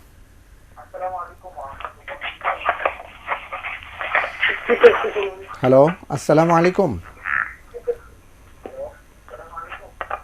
ওয়ালাইকুম আসসালাম। আসসালামু আলাইকুম হুজুর। জি ভাইয়া বলুন, আমরা শুনতে পাচ্ছি আপনার কথা। হুজুর, আমরা যে রোজা রাখছি 30টা রোজা, জি, তারপর যে আমরা 30 রোজা যে 60 রোজা রাখতে চাই, আচ্ছা, 6টা রোজা যে রাখা কতটুকু ফজিলত, আচ্ছা, আর না রাখলে কি গুনাহ হবে কিনা, আর যদি রাখা শুরু করি এটা কি সব সময় রাখতে হবে? জি, অনেক অনেক ধন্যবাদ, আমরা জানবো ইনশাআল্লাহ তাআলা। আল্লাহ হাফেজ। জি মোহতারাম, আপনার কাছে এবার জানতে চাচ্ছিলাম যে আমাদের ভাই যে প্রশ্নটি করেছেন, প্রস্রাব যতক্ষণ পর্যন্ত বের না হবে, যেহেতু ভিতরে পেশাব সবসময় আছে কম বেশি, যে কোনো লোক বসলেই পেশাব আসবে, জি, যত পর্যন্ত তা বের না হবে তত পর্যন্ত ওযু যাবে না এবং নামাজ পড়তে পারবে। এই এবং অসওয়াসা, এটা মনে একটা অসওয়াসা অনেক সময় আসে। আর দ্বিতীয় হইলে অসওয়াসা দূর করার জন্য রাসূলুল্লাহ সাল্লাল্লাহু আলাইহি ওয়াসাল্লাম ওই প্রস্রাবের পরে লজ্জাস্থান ওখানে একটু পানি ছিটিয়ে দিতে বলেছেন, যাতে ওই কিছু দেখলে মনে হবে না ওই আমার পানি ছিটাটাই, অর্থাৎ সন্দেহটা যেন দূর হয়ে যায়। সুবহানাল্লাহ। এই জন্য এটা হইলো যেমন গাভীর স্তন, গাভীর স্তনে দুধ আছে, যখন টান দিবে তখনই দুধ বের হবে, আবার বন্ধ করবে বন্ধ হয়ে যাবে। ঠিক অনেকে প্রস্রাবটা এরকমই, যে আমি যখন প্রস্রাব করা শুরু করি তখন প্রস্রাব আসবে, আবার যখন বন্ধ করলাম বন্ধ হয়ে গেছে। ভিতর থেকে ভিতরে যতই থাকুক এতে সমস্যা নাই, এবং বের না হওয়া পর্যন্ত ওজুর কোনো সমস্যা হবে না এবং আমাদের কোনো সমস্যা হবে না। অনেক অনেক ধন্যবাদ মোহতারাম। আপনার কাছে আরেকটি প্রশ্ন আমি একটু জানতে চাইবো, আমাদের ভাই যে কথাটা বলেছেন সেই আলোকে, যেটাকে আমরা সালিসুল বাউল একটা মাসালা পড়েছিলাম, সিলসিলাতুল বাউল। হ্যাঁ, সিলসিলাতুল বাউল। তো এই যে অনেকের এমন হতে পারে যে যার হয়তো একটু একটু করে অনেক সময় ধরে প্রস্রাব ঝরতে থাকে, তো তাদের ক্ষেত্রে বিমার যদি যদি হয়, এটা একটা রোগ আছে যে প্রস্রাব ঝরে, তাহলে ওই অবস্থায় ওযু করবে, ওযু করে ওই অবস্থায় নামাজ পড়বে, ওই ওয়াক্তের সালাতটা আদায় করবে। আচ্ছা, আবার পরের ওয়াক্তের জন্য আবার নতুন করে ওযু করবেন। একজন দর্শক আছেন, আমরা তার ফোনটি নেই। আসসালামু আলাইকুম ওয়া রাহমাতুল্লাহি ওয়া বারাকাতুহু। ওয়া আলাইকুম আসসালাম হুজুর। জি ভাইয়া। সুলাইমান বলছিলাম আমি, নিউ ইয়র্ক থেকে, আমেরিকা। আচ্ছা, মাশাআল্লাহ, জি বলুন। হ্যাঁ, বলতেছি তো রোজার মাসে যদি আমরা এই দেশ থেকে বাংলাদেশে যাই, জি, একটা রোজা ভেঙে অর্থাৎ সূর্য অস্ত সূর্য উদয় সম্পর্কে তো সমস্যা, তো এইভাবে জটিলতায় পড়ি আমরা, তাহলে ওই রোজাটা কি করব, এটা একটা। আচ্ছা আচ্ছা, বুঝতে পারছেন? হ্যাঁ, বুঝতে পারছি। দ্বিতীয়টা হলো, হ্যাঁ, রমজান মাসে আমরা আমি শুনেছি যে শুক্রবারে মারা গেলে নাকি কবরের ফিতনা থেকে রক্ষা পাওয়া যায়। তো রোজার মাসে মারা গেলে 30 দিন ব্যাপী এই ফজিলত আমরা পাবো কিনা, বা কবরের ফিতনা থেকে রক্ষা পাবো কিনা, এই দুইটা প্রশ্ন। জি, অনেক অনেক ধন্যবাদ আপনাকে। সুদূর আমেরিকা থেকে আপনি ফোনটি করেছেন, জাযাকাল্লাহ। আমরা উত্তর জানবো ইনশাআল্লাহ তাআলা। আপনাকে অসংখ্য ধন্যবাদ। সুপ্রিয় দর্শক, আপনারা দেখছেন আমাদের বিশেষ আয়োজন আপনাদেরকে নিয়ে জীবন জিজ্ঞাসা। অনুষ্ঠানটি সরাসরি সম্প্রচারিত হচ্ছে। আমরা ইনশাআল্লাহ তাআলা এই প্রশ্নগুলোর উত্তর জানবো বিরতির পর। আমাদের সাথেই থাকুন।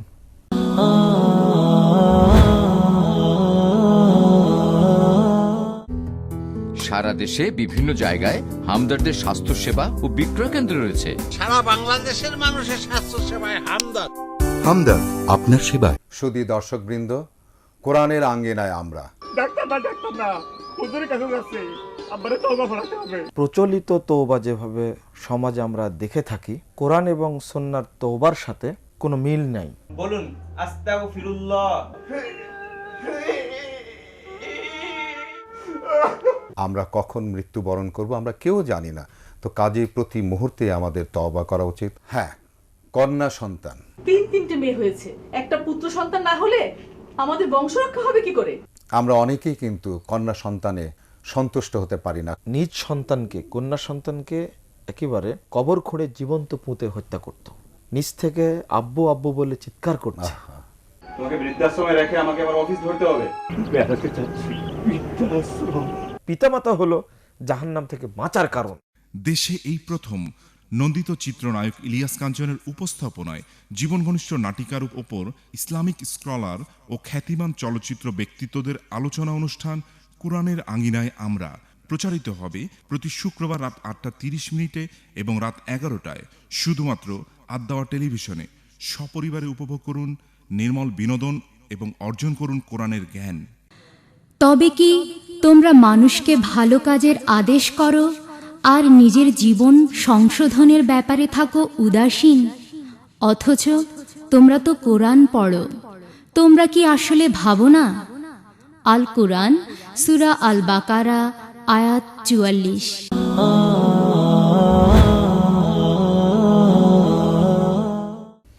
বিরতির পর আপনাদের সবাইকে আবারও সাদর আমন্ত্রণ জানাচ্ছি সুপ্রিয় দর্শক আমাদের এই বিশেষ আয়োজন আপনাদেরকে নিয়ে জীবন জিজ্ঞাসায়। অনুষ্ঠানটি সরাসরি হচ্ছে। আপনার যে কোনো প্রশ্ন করতে আমাদের কাছে ডায়াল করতে পারেন। আপনাদের প্রশ্নের উত্তর দিচ্ছেন মোহতারাম ডক্টর আনম ও রফিকুর রহমান আল মাদানী। প্রিয় দর্শক, আরেকটি বিষয় আপনাদেরকে জানিয়ে দিতে চাই যে আপনাদের মনে যে কোনো প্রশ্ন যদি কখনো আসে আমাদেরকে আমাদের কল সেন্টারে আপনারা আমাদের কাছে ফোন করতে পারেন প্রতি শনিবার, সোমবার, মঙ্গলবার সকাল 10:30 থেকে দুপুর 1টা পর্যন্ত। মোহতারাম, আপনার কাছে এবার আমরা জানতে চাচ্ছি যে বিষয়, সেটি হলো আমাদের বোন জিজ্ঞেস করেছিলেন আমরা রমজানের পরে শাওয়াল মাসে 6টি রোজার ব্যাপারে জানি, যেটাকে সাক্ষী রোজা বলা হয়। তো সাক্ষী রোজার ফজিলত তিনি জানতে চেয়েছেন, আর না রাখলে কোনো গুনাহ হবে কিনা সেটাও তিনি জানতে চেয়েছেন, আর এটা কি 1 বছর রাখলে প্রতি বছরই রাখতে হবে কিনা সেটাও জানতে চেয়েছেন। আমরা জানবো একটি প্রশ্ন নিয়ে। জি, আসসালামু আলাইকুম ওয়া রাহমাতুল্লাহি ওয়া বারাকাতুহু।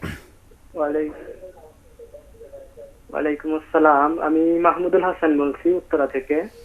জি মাহমুদুল হাসান ভাই বলুন। আমি ওই যে ড্রাই ওয়াশের ব্যাপারে একটু জানতে চাচ্ছি। জি, মানে ড্রাই ওয়াশ করলে কাপড় কি আসলে পবিত্রতা হয় কিনা? জি ধন্যবাদ আপনাকে, আমরা জানবো ইনশাআল্লাহ তাআলা। জি মুহতারাম, শাওয়াল মাসের 6টি রোজা। যে হাদিসে রাসূলুল্লাহ সাল্লাল্লাহু আলাইহি ওয়াসাল্লাম বলেছেন, মুসলিম শরীফের হাদিস, মান সামা রমাদানা ওয়া আতবাউ সিত্তাম মিন শাওয়াল কানা কামান সামা আদ-দাহরা কুল্লাহ।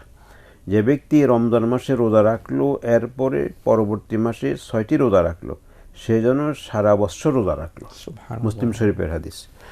কাজে এই রোজার অনেক ফজিলত। তবে সাক্ষী রোজা এটা কোনো শরীয়তের পরিভাষা নাই। সাক্ষী নামে কোনো রোজা অনেকে মনে করেন যে 30টা রোজা রেখেছি রমজানে, এখন বাকি 6টা রাখলে এই 6টা রোজা বাকি 30টা রোজা রেখেছি, এটা সাক্ষী দিবে না। এটা প্রচলন হয়েছে আমাদের, কিন্তু হাদিসে এই ধরনের শব্দ নেই। তারপর আপনি এই রোজা যদি না রাখেন এতে গুনাহ হবে না। আচ্ছা আচ্ছা, রাখার অনেক সওয়াব, যেহেতু আপনি সারা বছর রোজার ফজিলত পাবেন। তবে না রাখলে গুনাহ হবে না। আর ভেঙে ভেঙেও রাখতে পারেন, একত্রে রাখাও জরুরি নয়। আর 1 বছর রেখেছেন আর 1 বছর রাখতে না পারেন কোনো কারণে, তাতেও কোনো গুনাহ হবে না, সমস্যা নেই।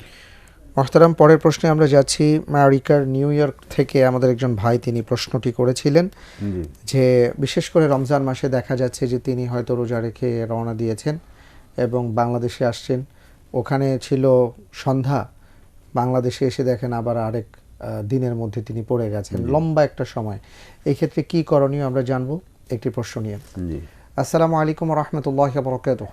ওয়ালাইকুম আসসালাম। জি ভাইয়া বলুন। আমার মানে নামের প্রশ্ন ছিল, নামের উত্তর আর কি। একটা নাম হলো রাকিবুল হাসান, দ্বিতীয় নাম হলো নুসরাত জাহান তানহা, আর একটা হলো হাসিবুল হাসান।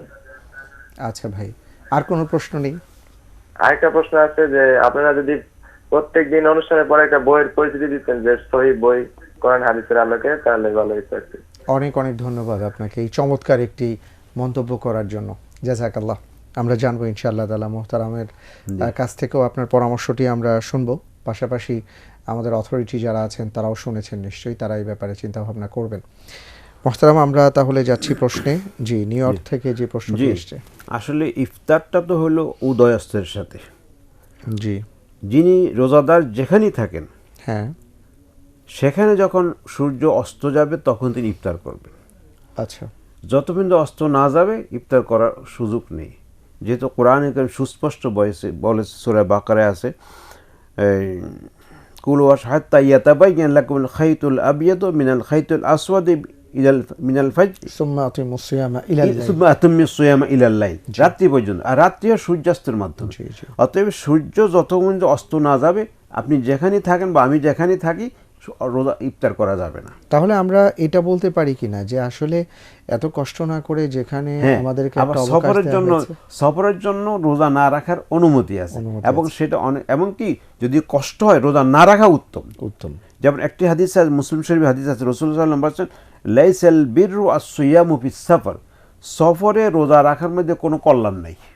অর্থাৎ যে রোজা রেখে আরো কষ্ট বেশি হবে সফরে, সেই রোজা রাখার মধ্যে কোনো কল্যাণ নেই। এই জন্য পাশাপাশি সেই অবস্থায় রোজা না রাখাই উত্তম। আরেকটি আমার প্রশ্ন আছে, সেটা হলো দেখা গেল যে তিনি ওখানে 30টা রোজা করেছেন, করে এসে বাংলাদেশে আসছেন, এসে দেখেন যে এখানে এখনো শেষ হয়নি, কারণ আমাদের তো চাঁদের একটা ব্যাপার সেবার আছে। এই ক্ষেত্রে তিনি কি করবেন? এই ক্ষেত্রে তিনি, যেহেতু ঈদ একত্রে করতে হয়, একাকি ঈদের আদায় করার কোনো সুযোগ নেই, এই ক্ষেত্রে তিনি রোজা রাখবেন না, তবে চুপচাপ থাকবেন, ঈদ করবেন না, ওই পরের দিন লোকদের সাথে ঈদ করবেন। উনি কি সেটা হিসাব করবেন যে আমার 30 দিন হয়ে গেছে, এই জন্য আমি, হ্যাঁ ওই জন্য, যেহেতু উনি 30 দিন রেখে আসছেন, 30 দিন ওনার, আর রমজান মাস চন্দ্র মাস 30 অতিরিক্ত হয় না, 30 অতিরিক্ত, এটা কনফার্ম। অতএব 30 অতিরিক্ত যখন হয় না আর 30 রোজাদার হয়েই গেছে, এখন ঈদ করার কথা ছিল, কিন্তু যেহেতু এই দেশে ঈদ কেউ করছে না, আর ঈদ একাকী করা যায় না, এই জামাতের সাথেই করতে হয়। অতএব তিনি ওয়েট করবেন, অপেক্ষা করবেন, আজকে তিনি চুপচাপ থাকবেন, আগামীকাল তিনি লোকদের সাথে মোহতারাম চুপচাপের ব্যাপারটা কি না খেয়ে থাকা কিনা? না, খাবেন, চুপচাপ খাবেন, মানুষ প্রকাশ্যে না। জি জি, অনেক ধন্যবাদ, সেটাই আমি জানতে চাচ্ছিলাম। আরেকটি প্রশ্ন হলো যে তিনি বললেন যে কেউ যদি জুমাবার ইন্তেকাল করেন তাহলে তার জন্য সুসংবাদ রয়েছে, তো এমন কোনো হাদিস আছে কিনা, এবং কেউ যদি রমজান ইন্তেকাল করেন তার জন্য কোনো সুসংবাদের ব্যাপার আছে কিনা? যে জুমাবারের যেটা আছে এটি তিরমিজি শরীফের হাদিসে আছে, তাহলে কবরের ফিতনা থেকে সে মুক্তি পায় বা নাজাত পায়, তবে হাদিসটা অনেক দুর্বল। আচ্ছা আচ্ছা। আর রমাদানের ব্যাপারে যেটা, সেটা হাদিসে আছে, রাসূলুল্লাহ সাল্লাল্লাহু আলাইহি ওয়াসাল্লাম বলেছেন, বুখারী মুসলিমের হাদিস, সিয়াসিতে প্রায় অধিকাংশ গ্রন্থে আছে, ইযা জাআ রমাদান ফুতিহাত আবওয়াবুল জান্নাহ ওয়া গুল্লিকাত আবওয়াবুন নার যে অসুফেদাত শায়াতিন, যে যখন রমজান মাস আসে জান্নাত দরজাগুলো খুলে দেয়া হয়, জাহান্নামের দরজাগুলো বন্ধ করে দেয়া হয়, এইভাবে হাদিসে আছে। কিন্তু সরাসরি জান্নাতে যাবেন বা মাপ পেয়ে যাবেন অথবা কবরের আযাব মাফ হবে, এই ধরনের সুস্পষ্ট কোনো হাদিস নেই। আচ্ছা, একজন দর্শক আছেন, আমরা তার ফোনটা নিয়েছি। আসসালামু আলাইকুম ওয়া রাহমাতুল্লাহি ওয়া বারাকাতুহু। ওয়া আলাইকুম আসসালাম। আপনার টেলিভিশনের সাউন্ডটি কমিয়ে নিন, আপনার টেলিভিশনের সাউন্ডটি কমিয়ে নিন। রমজানের কথা বলা হয় বা রোজার কথা বলা হয়, জি, এখন রোজাটার উদ্দেশ্যটা কি, রোজার কাজ কি, জি, এবং রোজা আমরা করলে কি পাবো বা রোজা কিভাবে করতে হবে একটু বুঝায় বলেন রোজার। জি, ধন্যবাদ আপনাকে ভাইয়া। মোহতারাম, তারপরের যে প্রশ্নটি আসছে গুরুত্বপূর্ণ একটি প্রশ্ন দেখতে পাচ্ছি, সেটা হলো যে অনেক সময় যে দামি কাপড়গুলো ড্রাই ওয়াশ করার কথা উল্লেখ করা হয়, ড্রাই ওয়াশ করলে কাপড়টা পরিচ্ছন্ন হয় কিনা, পাক হয় কিনা, পবিত্র হয় কিনা, এটা হলো প্রশ্ন। ড্রাই ওয়াশে কাপড় পরিষ্কার হবে কিন্তু পবিত্র হবে না। আচ্ছা আচ্ছা। পবিত্রতার জন্য যেটা ধোয়ার সিস্টেম আছে ওইভাবে ধুইতে হবে। এটা ড্রাই ওয়াশে তো মনে হয় আর কি স্প্রে জাতীয় বা এইভাবে কিছু হয়তো এটা পরিষ্কার করা হয়, যেমন নাকি আমরা মেশিন দিয়ে কার্পেট পরিষ্কার করি, হ্যাঁ হ্যাঁ, হাওয়ায় বাতাসে টেনে নিয়ে যায়, এর ময়লাটা হয়তো টেনে নিয়ে যায়, যে কোনো সিস্টেম আমি জানি না ঠিক, কিন্তু ওটা দিয়ে যে নাপাক পবিত্র হবে না, পরিষ্কার হতে পারে। আচ্ছা আচ্ছা। মোহতারাম, এরপরে আমরা যাচ্ছি, আমাদের একজন ভাই তিনি প্রশ্ন করেছিলেন, সেটা হলো যে নাম সম্পর্কে, নুসরাত জাহান, তারপরে এই জাতীয় নাম ছিল মনে হয়, রাকিব হাসান, আমার মনে হয় নামগুলো ঠিকই আছে। মোহতারাম, যে বিষয়ে তিনি কথা বলেছেন এটা খুব চমৎকার, যে আমরা মনে হয় বইয়ের পরিচয় তুলে ধরতে পারি অনুষ্ঠানের শেষের দিকে, তাহলে ভালো হয়। এই ব্যাপারটা ইনশাআল্লাহ তাআলা আমাদের অথরিটি দেখবেন। আর আমাদের ভাই প্রশ্ন করেছেন যে আমরা যে রোজার আলোচনা করছি, আসলে রোজার উদ্দেশ্যটা কি, সেটা যেন আমরা একটু বলি। যে কোরআন কারীমে আল্লাহ পাক সুস্পষ্টভাবে বলেন সূরা বাকারায়, ইয়া আইয়ুহাল্লাযীনা আমানু কুতিবা আলাইকুমুস সিয়াম কামা কুতিবা আলাল্লাযীনা মিন ক্বাবলিকুম লাআল্লাকুম তাত্তাকুন। তাকওয়া অর্জন করা এটা রোজার মূল লক্ষ্য। জি। এবং রোজা হবে তাকওয়া অর্জনের নিমিত্তে, তাকওয়ার প্রয়োজনে। যে রোজা দিয়ে আল্লাহর ভয় সৃষ্টি হয় না সেটা রোজা নয়। এই জন্য তাকওয়া আসবে কীভাবে? অঙ্গ প্রত্যঙ্গগুলি সব কন্ট্রোলে আনতে হবে। শুধু পানাহার বর্জন করলে বাহ্যিক দৃষ্টিতে রোজা হবে ঠিকই, কিন্তু মূল রোজা হবে না। যেহেতু হাদিস রাসূলুল্লাহ সাল্লাল্লাহু আলাইহি ওয়াসাল্লাম বলেছেন, বুখারী শরীফে রয়েছে, মান লাম ইয়াদা কাওলা যুর ওয়াল আমালা বিহি ফালাইসা লিল্লাহি হাজাতুন ফি আন ইয়াদা আত-তাআম ওয়া শারাবা। যে রোজা রাখলো অথবা মিথ্যা কথা, মিথ্যা কাজ ছাড়তে পারলো না, তার পানাহার বর্জন করার মাঝে আল্লাহর কোনো প্রয়োজন নেই। তাহলে বোঝা গেল জিহ্বা কন্ট্রোল করতে পারে নাই, অঙ্গ প্রত্যঙ্গ সে কন্ট্রোলে আনতে পারে না রোজা রেখে, তাহলে এই রোজার কোনো প্রয়োজন নেই। অর্থাৎ এই রোজার আসলে সুফল পাবে না, উদ্দেশ্য হাসিল হবে না। এবং অন্য হাদিস রাসূলুল্লাহ সাল্লাল্লাহু আলাইহি ওয়াসাল্লাম বলেছেন, রুব্বা সাইমিন লাইসা মিন সিয়াম ইল্লা জু ওয়াল আতাশ। অনেক রোজাদার আছে রোজা রেখে ক্ষুধার্ত থাকা, তৃষ্ণার্ত থাকা ছাড়া আর কোনো লাভ হয় না। অর্থাৎ সারাদিন উপবাস করছে, এই ছাড়া আর কোনো উপকার, রোজার কোনো উপকার দেশে ভোগ করে নাই। অর্থাৎ রোজা যেভাবে রাখা, কন্ট্রোল করে রাখা প্রয়োজন ছিল, রাখে নাই। এবং অন্য আরেকটি হাদিস, তাও বুখারী মুসলিমের হাদিস, রাসূল সাল্লাল্লাহু আলাইহি ওয়াসাল্লাম বলেছেন, ইযা কানা সাওমু আহাদিকুম ফালা ইয়ারফুস ওয়ালা ইয়াসখাব ফাইন সাবাউ আহাদুন আও কাতালু ফালিয়াকুল ইন্নী ইমরুউম সাইমুন। যে তুমি যখন তোমার রোজা হয় তাহলে তুমি হৈহুল্লোড় করবে না, চেঁচামেচি করবে না, অশ্লীল কথা বলবে না, অশ্লীল কার্যকলাপ করবে না, বেহুদা অপ্রয়োজনীয় কথা বলবে না, অপ্রয়োজনীয় কাজ করবে না। এবং অপ্রয়োজনীয় কাজ যারা মুমিন সফলতা লাভ করবে, আল্লাহ সূরা মুমিনের প্রথম বলেছেন ওয়াল্লাযীনা হুম আনিল লাগবি মুরিদুন, যারা অপ্রয়োজনীয় কথা অপ্রয়োজনীয় কার্য বর্জন করে। তার রাসূলুল্লাহ সাল্লাল্লাহু আলাইহি ওয়াসাল্লাম বলেছেন মিন হুসনি ইসলামিল মার'i তারকুহু মা লা ইয়ানি, একজন মুসলমানের ইসলামের সৌন্দর্য হলো অপ্রয়োজনীয় কথা ও কাজকে বর্জন করা।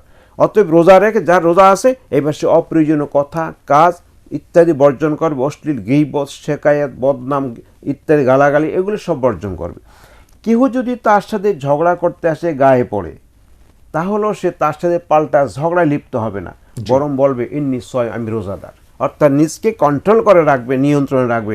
এটা হবে রোজার মূল উদ্দেশ্য হাসিলের, এটার উপরে তিনি বলবৎ থাকবেন। এবং অন্য হাদিস রাসূলুল্লাহ সাল্লাল্লাহু আলাইহি ওয়াসাল্লাম বলে, তাও বুখারী মুসলিমের হাদিস, আস-সাওমু জুন্নাহ, রোজা হলো ঢাল স্বরূপ। ঢাল যেমন তাকে দুশমনের গুলি থেকে বা ঢিল থেকে রক্ষা করে, রোজাও তাকে গুনাহ থেকে বাঁচাবে। যেই রোজা গুনাহ থেকে বাঁচাতে পারে না, সেই গুনাহ রোজা মূলত রোজা নয়। এই জন্য অন্য হাদিসে আছে মা লাম ইউখরাক, ঢাল তত পর্যন্ত রক্ষা করতে পারে যত পর্যন্ত ঢালকে ছিদ্র না করায়। ঢাল ছিদ্র হয়ে গেলে গুলি ঢুকে যাবে। ঠিক রোজা যদি ছিদ্র হয়ে যায়, মানে রোজা যদি গীবত করলো, শেকায়াত করলো, মিথ্যা কথা, মিথ্যা ইত্যাদি করার কারণে রোজা নষ্ট হয়ে গেছে, ছিদ্র হয়ে গেছে। এখন এই রোজা তাকে আর দুনিয়ায় গুনাহ থেকে বাঁচাতে পারবে না, জান্নাত পরবর্তীকালেও জাহান্নাম থেকে বাঁচাতে পারবে না, এবং এই রোজা তার কোনো সুফল।